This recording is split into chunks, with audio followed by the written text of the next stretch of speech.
Hello guys, Fly with The Verge here at IFA 2012 in Berlin, and we're taking a look at something pretty special. It is an iPhone 5 mock-up.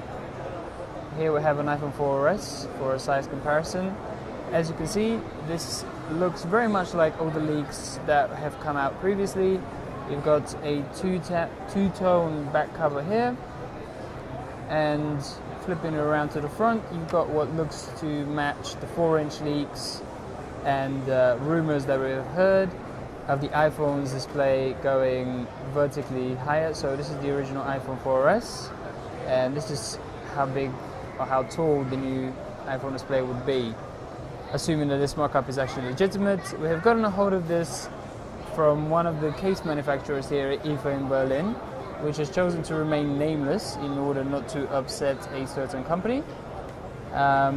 What we have been led to believe, however, is that case manufacturers are very confident about this new design and are starting to produce cases in volume in order to ship them next week, as soon as next week, to retailers. So here are the changes. The dock connector at the bottom has been shrunken, exactly as we've seen. Still got screws on the side of it. Right there you have openings for speakers. On the original iPhone 4 and 4S, only one of the openings is a speaker, presumably the same with this new one.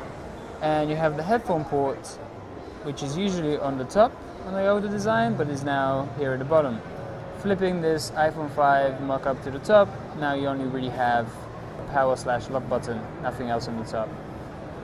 Looking at the left side, nothing seems to have really changed. It doesn't have that colored label. We've seen some leaks that do have the colored label. And you might also notice that beyond the metal surround, there is still a little layer for the display, which matches this one. But this is notably thinner than the iPhone 4 and iPhone 4S design. The home buttons look to be pretty much identical, and they operated pretty much the same way.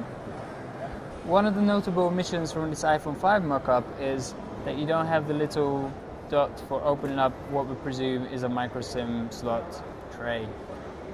And just to flip it around to the back, you still got the camera in the top left-hand corner, looking at the phone from this position, with an LED flash near it. And you have a whole bunch of FCC and other iPhone labels at the bottom.